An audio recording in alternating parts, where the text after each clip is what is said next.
Hello, नमस्ते दोस्तों। आज मैं एक कविता आप लोगों के सामने प्रस्तुत कर रहा हूँ।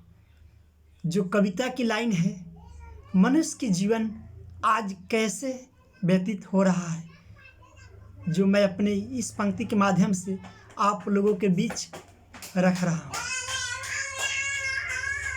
आफत आफत सभी की जान पर है, जीवन की नदी उफान पर है।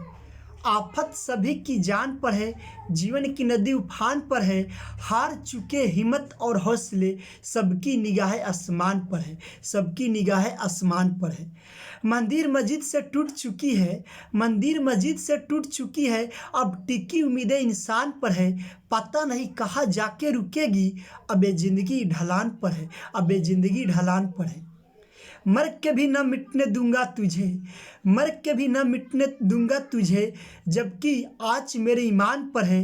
ये न्यू तो किसी ने नहीं देखी, और सारा दोष मकान पर है, और सारा दोष मकान पर है।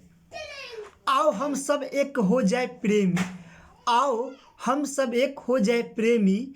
एक बड़ा ही खतरा हिंदुस्तान पर है, आफत सभी की जान पर है। जीवन की नदी उफान पर है, जीवन की नदी उफान पर है। जय हिंद, जय भारत।